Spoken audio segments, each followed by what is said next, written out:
بسم الله الرحمن الرحيم. السلام عليكم ورحمة الله وبركاته. في البداية أرحب بزميلي السيد أنتوني بلينكن وزير خارجية الولايات المتحدة الأمريكية الصديقة في مدينة الدوحة. نلتقي اليوم في ظل ظروف حرجة ومؤسفة مع استمرار التصعيد في الأراضي الفلسطينية المحتلة وغزة وإسرائيل، ونتابع جميعا هذه التطورات بحزن وقلق بالغين. خضت مع زميلي مباحثات صريحة وعميقة في هذا الشأن، حيث ناقشنا الأبعاد السياسية والإنسانية لهذه الأزمة، وخلال حديثنا أعدت التأكيد على موقف دولة قطر الثابت من إدانة كافة أشكال استهداف المدنيين، وهنا أشدد أن قتل المدنيين الأبرياء خاصة الأطفال والنساء وممارسة سياسة العقاب الجماعي أمر غير مقبول تحت أي ذريعة، ويجب أن تكون هذه الإدانات موجهة إلى كل طرف يتورط في ذلك. وفي هذا الصدد حرصنا منذ اليوم الأول من اندلاع المواجهات إلى السعي لخفض التصعيد والتهدئة وصولا إلى وقف القتال بشكل تام، وذلك لحقن الدماء وتجنيب المنطقة خطر الانزلاق في دائرة عنف أوسع تدفع ثمنها شعوبنا التي أنهكتها الحروب والصراعات. تتمثل أولويات تحركات دولة قطر الدبلوماسية في السعي للوقف الفوري لإطلاق النار وحماية المدنيين وإطلاق سراح الأسرى، والعمل للحد من اتساع رقعة العنف ودائرة النزاع في المنطقة، والتي سيكون لها عواقب وخيمة في حال تمددها.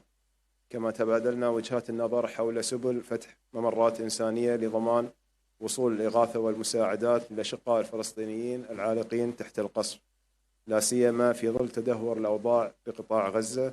وفي هذا الصدد ننوه إلى الوضع المأساوي الذي نراه في غزة، بما في ذلك النقص في المواد الأساسية وانقطاع الكهرباء بسبب القصف الذي يشنع القطاع.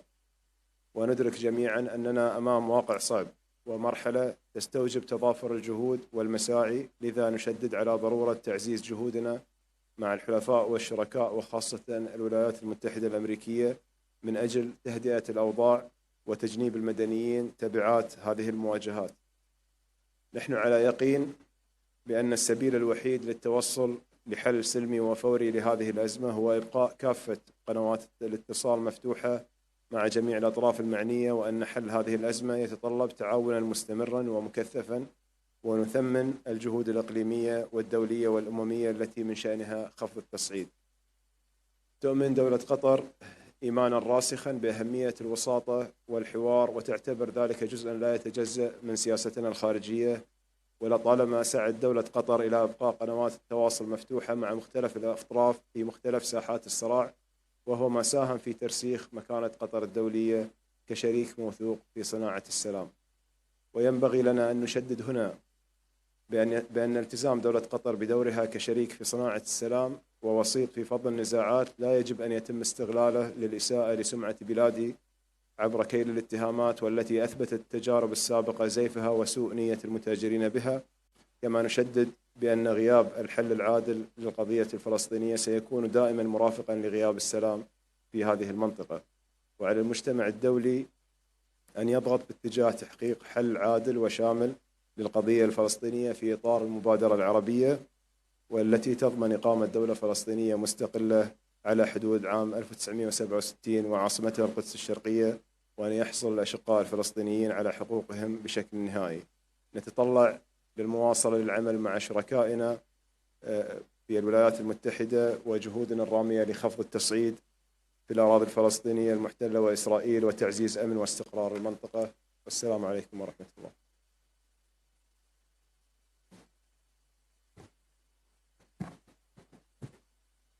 Well, good evening.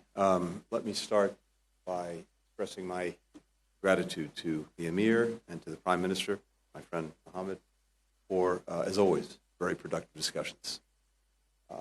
Qatar has been a very close partner to the United States on a broad range of issues that are crucial to both of our countries and to this region, from working together on evacuating Americans, Afghans, and others from Afghanistan, to cooperating very closely in responding to humanitarian emergencies like the devastating earthquakes in Turkey and in Syria. We're meeting today at what is a difficult but also consequential time for the region. In the wake of Hamas's appalling attack that killed more than 1,300 Israelis, at least 27 American citizens, and people from more than 30 countries. The United States and Qatar share the goal of preventing this conflict from spreading. We discussed in detail our efforts to prevent any actor, state or non-state, from creating a new front in this conflict. We're also working intensively together to secure the release of hostages, including American citizens being held by Hamas in Gaza. I'm grateful for the urgency that Qatar is bringing to this effort. I had an opportunity to meet yesterday with the families of some of those being held hostage by Hamas. Their anguish is profound. They're desperate to bring their loved ones home, and we are working urgently on that effort. We're doing that with Qatar, and we're doing that with allies and partners across the region. As Israel continues to respond to Hamas's devastating attacks, the United States will ensure that it has what it needs to defend its people. Secretary of Defense Austin was in Israel today, doing just that, working closely with the Israelis to make sure that we're providing them what they need and that we'll be able to do that on an ongoing basis. At the same time, we're in constant communication with Israeli officials and with multilateral and international organizations, humanitarian organizations, including the United Nations agencies, including the ICRC, to get aid to civilians in Gaza. As I said yesterday in Tel Aviv, Israel has the right, indeed it has the obligation, to defend its people and to try to ensure that Hamas can never repeat what it's done. We continue to discuss with Israel the importance of taking every possible precaution to avoid harming civilians. We recognize that many Palestinian families in Gaza are suffering through no fault of their own, and the Palestinian civilians have lost their lives. We mourn the loss of every innocent life, Israeli, Palestinian, Jew, Christian, Muslim, as well as civilians of every faith and every nationality who've been killed. Let's not lose sight of why this is happening. Israel is conducting operations in Gaza because Hamas carried out terrorist attacks that killed, in the most horrific ways, 1,300 of its people. Hamas terrorists slaughtered, raped, mutilated, tortured, burned innocent civilians, from babies to the elderly, men, women, boys, and girls. Now, efforts to get humanitarian aid into Gaza are complicated by the fact that Hamas continues to use innocent civilians as human shields and is reportedly blocking roads to prevent Palestinians from moving to southern Gaza out of harm's way. We know the humanitarian situation is urgent. We're actively engaged with partners, including Qatar, to get aid to those who need it. Your Excellency, thank you again for today's very, very good discussions and for all the work that our countries have done together. Thank you. نفتح الآن المجال للأسئلة. السؤال الأول موجه من التلفزيون العربي. حسام تكلي التلفزيون العربي. السؤال الأول موجه لمعالي رئيس مجلس الوزراء وزير الخارجية القطري. تتداول وسائل الإعلام كثيرة في واقع الأمر أنه تم الاتفاق على تجميد 6 مليارات دولار من أصول إيران هنا في قطر. ما دقة هذه المعلومات؟ السؤال الثاني موجه لمعالي وزير الخارجية الأمريكي سيد أنتوني بلينكن. سيد أنتوني بلينكن، هل علمتم أنتم وفي الإدارة الأمريكية بأن عدد الضحايا في غزة يفوق 1500 ضحية؟ ثلث هؤلاء للأسف من الأطفال. التقارير من هناك تثبت هذا، وأيضا اليونيسف. أسألك بوضوح وأتمنى منك أيضا أن تجيبني بوضوح، ما الذي ستفعله الولايات المتحدة باعتبارها راعية للديمقراطية وحقوق الإنسان في العالم، ما الذي ستفعله حتى لا يموت طفل آخر في غزة هذه الليلة؟ شكرا. Thank you. بالنسبة للسؤال بخصوص تقارير صحفية عن تجميد الأموال الإيرانية في قطر، طبعا هذه أولا دولة قطر تلتزم بأي اتفاق هي طرف فيه ولا يتم العمل على أي خطوة دون التشاور مع الأطراف وحسب على الرغم من الأموال يعني اللي موجودة اليوم في قطر لم يتم استخدامها Qatar will not be used unless all the conditions of the agreement are fulfilled, and we should focus on our priorities, and that is to reduce tension and create a situation of calm and put an end to the current war waged against our brothers in Gaza and reach solutions to avoid any more confrontations and crises. Thank you for the question. A few things. As I said just a moment ago, and I'll repeat it, Israel has both the right and even the obligation to defend its people and to do everything it can to ensure that what happened last Saturday never happens again. At the same time, the way Israel does this matters. The way any democracy has to deal with such a situation matters. And to that end, we've discussed with the Israelis, urged the Israelis to use every possible precaution to avoid harm to civilians. It's also important to remember the fundamental issue that makes this so complicated. As I said again a moment ago, Hamas uses civilians as human shields. It puts them in places where they will be in danger. It puts them in places where they're used in effect to try to protect Hamas officials or their equipment or infrastructure. Civilians, of course, should not be the target of military operations. They are not the target of Israeli operations. They are very deliberately the target of Hamas's action. I mentioned as well that we're very actively engaged with UN relief agencies, with the ICRC, with others, to address the acute humanitarian needs of people in Gaza, to protect them from harm, and make sure that they have the ability to get what they need. We need to ensure, for example, that there are safe areas in Gaza. For civilians, we're working through the details on that, and more to be said in the days ahead, but that's a priority for us. We're discussing this with the Israeli government, we're discussing it with others.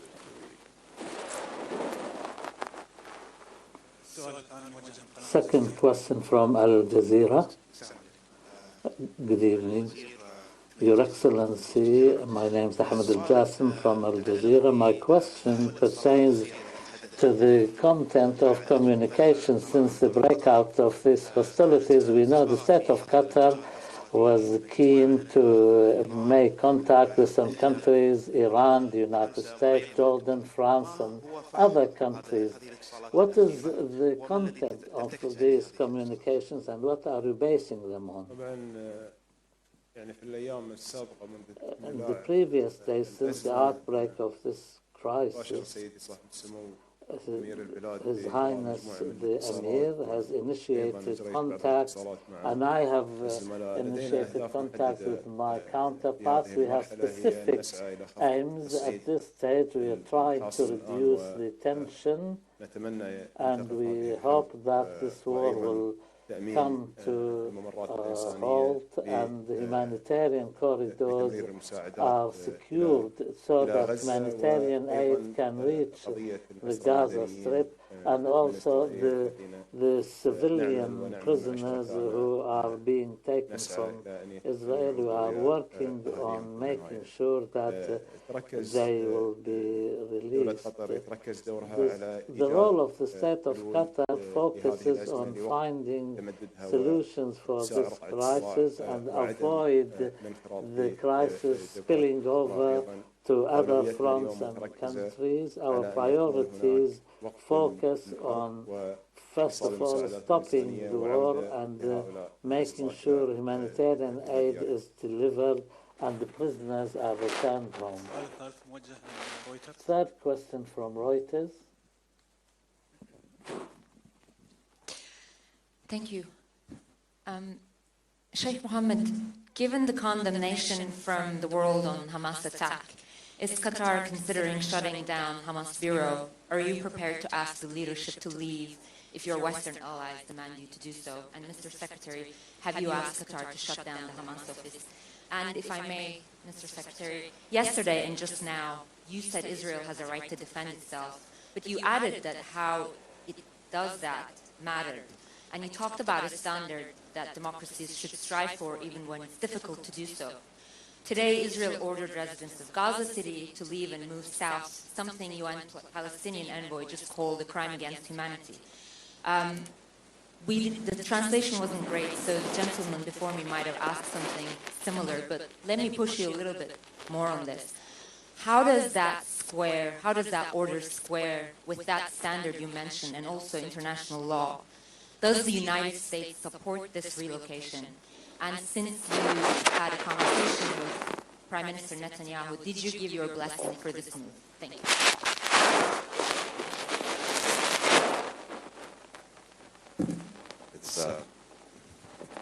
Thank you. Please. Well, regarding your question about Hamas political office in Doha, right now, actually, this office, since it started, it's being used as a way of communicating and bringing peace and calm to the region, not to instigate any war. And this is the purpose of that office, as long as we are keeping the communication open right now and focusing on putting an end for this conflict, and this is useful. That will remain our main focus these days. Actually, now our key focus for us in the state of Qatar, and I believe the United States sharing with us this objective, is how to put an end for this conflict, how to de-escalate, how to create a humanitarian corridor, and how to get the hostages back safe. Amara, first part of your question. Let me start by saying, and I mentioned this before, but I want to repeat it. I really thank Qatar for the work that they're doing to try to help secure the release of hostages. This is something that we deeply appreciate. I know that other countries do as well, and it's something that we're actively pursuing. I've also been making it clear in all of my conversations throughout this trip that there can be no more business as usual with Hamas. Murdering babies, burning families to death, taking little children as hostages. These are unconscionable acts of brutality. Every country in our judgment needs to condemn these actions, needs to hold them accountable, and we will continue to make that clear.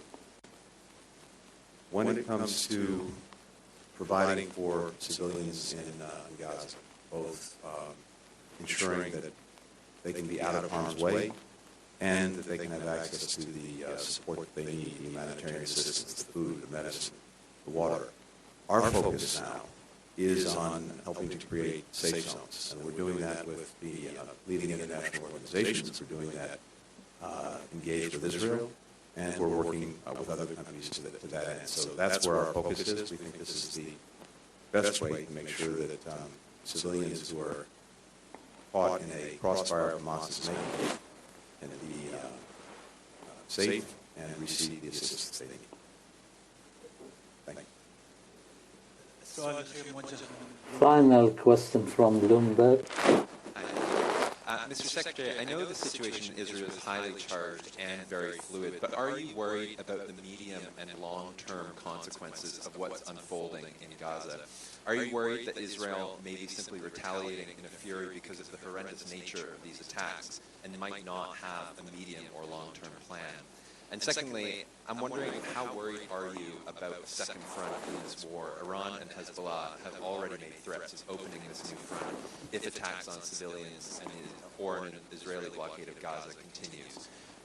What would the U.S. response be if Hezbollah ramps up its own attacks, for instance, in response to a ground invasion? And Sheikh Mohammed, the U.S. and Israel are both struggling with this tragic and fluid hostage situation that the Secretary was talking about, and have looked for Qatar to help navigate it. Can you tell us about your engagements with Hamas? And are you optimistic about getting these people back alive, given reports that some of them may have already died in Israeli strikes on Gaza? And secondly, there have been rising criticism and protests across the Arab world as Israel's retaliation continues. What's your view of how Israel is conducting its military response? And are you worried about the potential? Are you also worried about the potential for medium and long-term consequences of what's happening? Ian, thank you very much. First part of the question: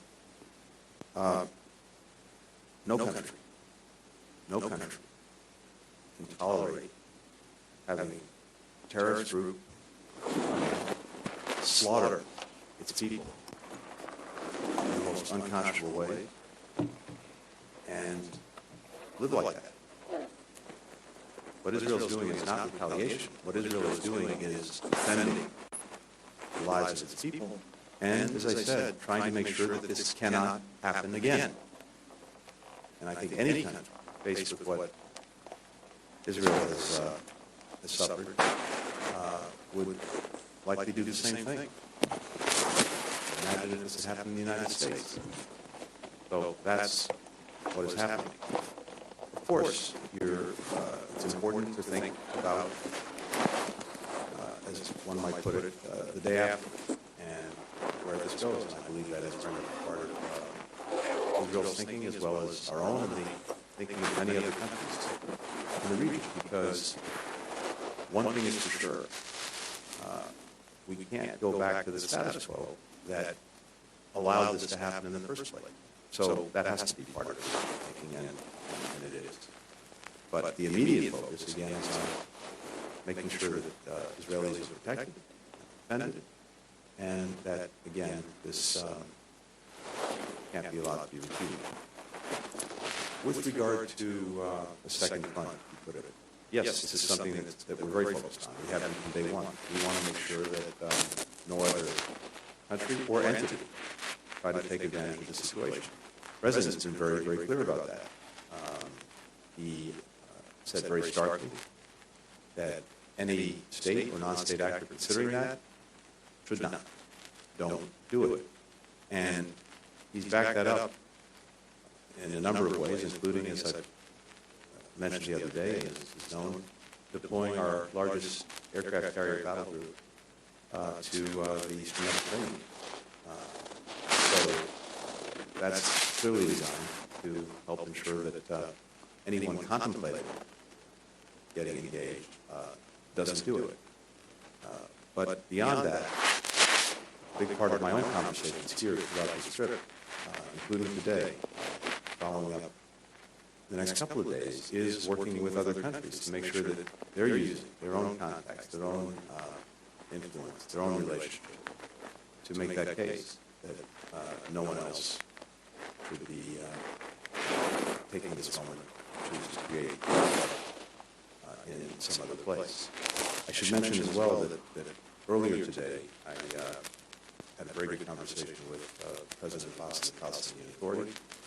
And among other things, the Palestinian Authority is acting effectively to try to ensure that there is security and stability in the West Bank, something that is very much appreciated, and they are working as they've done in the past with Israel to that effect.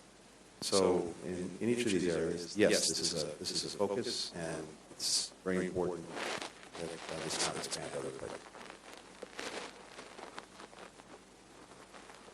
Regarding your question about the progress on the hostages, actually it's very early to judge with the intensity of the war right now how hopeful we are. But we have to be always hopeful in order to get those hostages back. I think that the progress will be determined in the next few days, hopefully, and we will see there will be a positive for that. But we are doing our best, our partners are doing their best in order to get them released safely. On our views on the Israeli response in Gaza, we have seen the amount of devastation that's hit Gaza, which almost now half has been distracted, and the number of people who've been killed throughout this operation is significant. And we believe that human beings are human beings everywhere, whether they are in Israel or Palestinians.